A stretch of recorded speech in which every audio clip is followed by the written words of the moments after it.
If you're somebody who's taking pictures of cars, you're likely making one of these common beginner mistakes, whether it is that you're shooting on an iPhone or if you're shooting on a professional camera.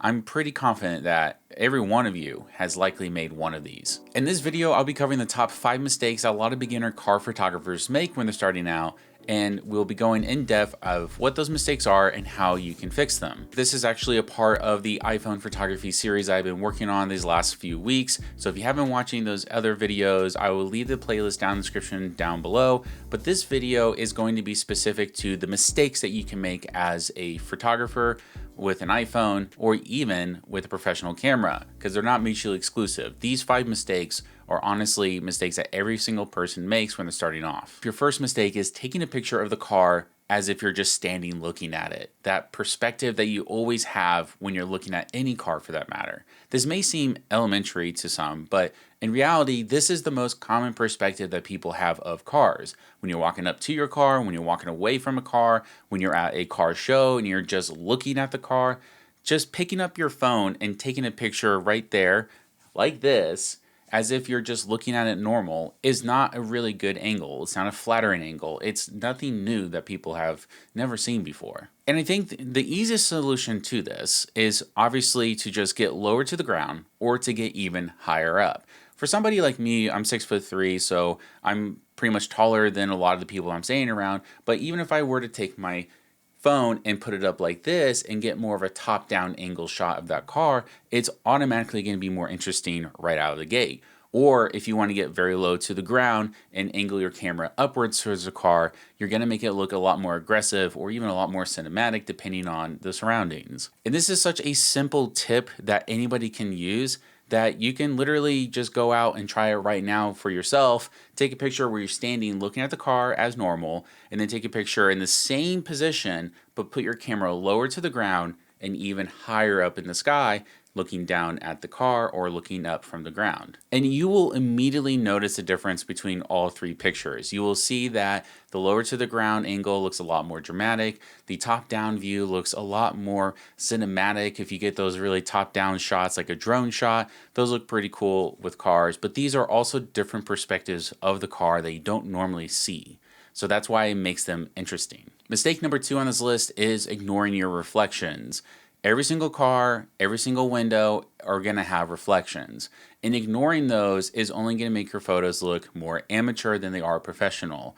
Something as simple as a CPL filter is a small but mighty investment that you can make for all of your pictures, whether you're taking them on your phone or on a professional camera. This is going to cut out the majority of the reflections and glare that you have in all of your photos of these cars, and it's even going to help enhance the sky if you're shooting outdoors. These filters can range in price from $25 to $200, $300, and the nicer the CPL filter that you get, the better quality image you're going to get out of it, and the less color issues you're going to have with the filter. So not only do you need to worry about the reflections, but also worry about the quality of filter you're putting on your camera, because that is going to enhance the color or it's going to degrade it. If you want to learn more about filters and if they're a worthy investment, I do have a video that I've created not that long ago where I do talk about what filters are worth the investment.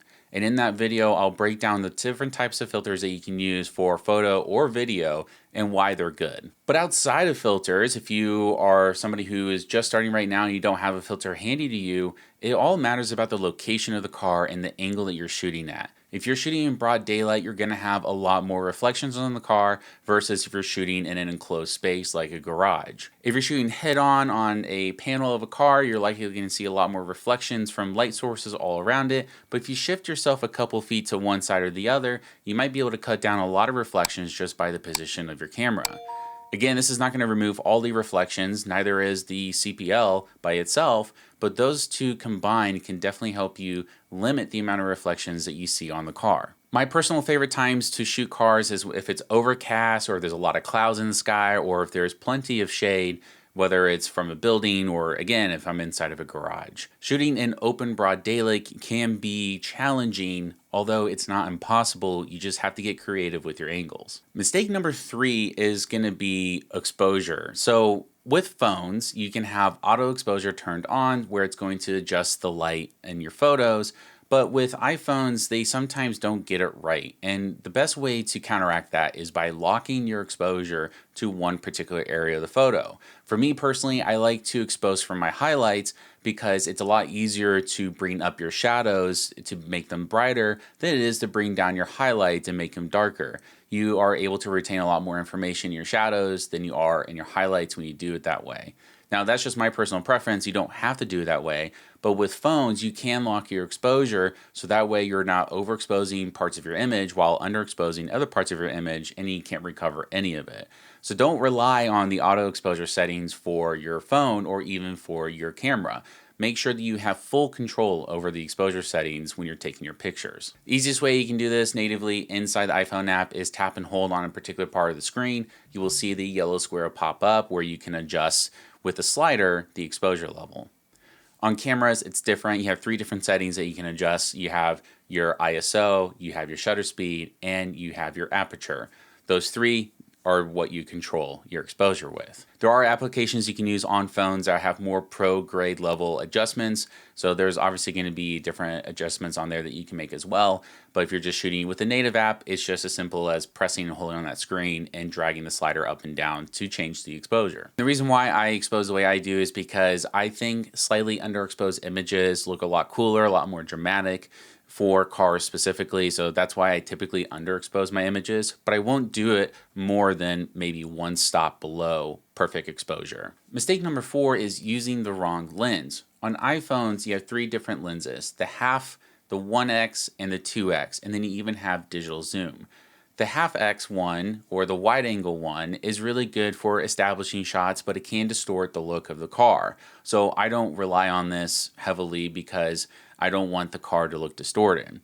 The 1x lens, or the main lens, is the primary lens that you should be using for probably 90% of your shots, because this is going to give you the best look of the photo. It is a 24mm focal length, which is still considered wide, but it's not going to distort the car as much as the 1/2 times zoom lens. The 2x zoom lens is really good for detail shots. So if you're taking pictures of your badge, you're taking pictures of your headlight, your tail light, your wheels, anything that has detail to it that you want to highlight, the 2x lens is really good for that. I think that's roughly around 50mm if I'm not mistaken.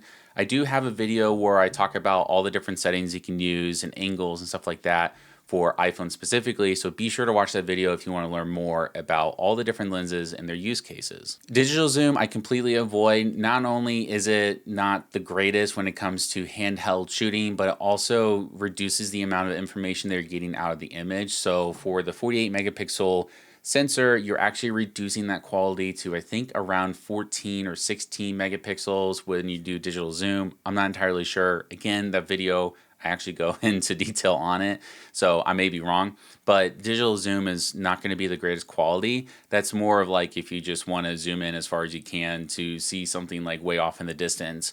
I wouldn't rely on that for a professional looking photo, to be honest with you. In terms of professional cameras, there's a slew of different lenses that you can get to really make your images pop out and be professional, and there's so many different choices that you can choose from. It gets overwhelming. If you want just one lens recommendation, I recommend something like a 24-70 lens, which is what I'm using right now, or there's even a 28-70 or 28-105. There's a few different budget-friendly lenses that you can get, which I do also have a video on if you want to go watch it, where I talk about some of the best budget lenses you can get for professional cameras. I'll link that video in the description down below as well. Number 5 is a fundamental one that I think every single photographer needs to know, and that is how to compose your shots.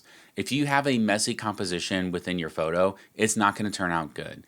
And no piece of gear is going to fix that for you. If your background is extremely messy, you need to clean it up. You need to place the car somewhere else, or you have a lot of work ahead of you and eliminating that in Photoshop after the fact. For cars, because of the angles and the curves, a nice flat background is usually the go-to. So that's why parking garages are great. Or if you like a city skyline with all the sharp edges and straight lines, that gives it something more grounded for the car itself and its natural environment. But taking a picture of a car with a bunch of people in the background or a bunch of trash cans in the background, that's not something that is going to make the car look good. So you want to compose your image properly. And there's different ways that you can compose your photo. There's not one right way, but the most simple one is the rule of thirds. So you have your bottom third is going to be your foreground, the center is going to be your subject, and then the top third is going to be your background. And this is a really simple thing that you can learn and you can experiment with as well. There's different types of ways to compose your image, but you at least need to learn the fundamentals before you can even consider yourself to be professional or to upgrade your camera. And believe me, even as somebody who's been a photographer for over 8 years, I still make some of these rookie mistakes. And the point of it is to learn from those mistakes. You're never not going to make a mistake as a creative. You're always going to find ways to improve your photos. And that's the whole point. This is an entire journey of learning and growing with your skill. And in the past, I've looked at photos and I'm like, wow, I did not even think that was a good photo then. Why would I think it's a good photo now? Or I may have looked at a photo and said, wow, that sucks. Like maybe at the time I thought it was good, but no, it actually really sucks. And that's just being observant of your skill and understanding that you need to improve on it. So while all these mistakes are common and everybody makes them, it doesn't mean that you're never not going to make them again. I think even professionals still mess up here and there and make mistakes, but at least they learn from it.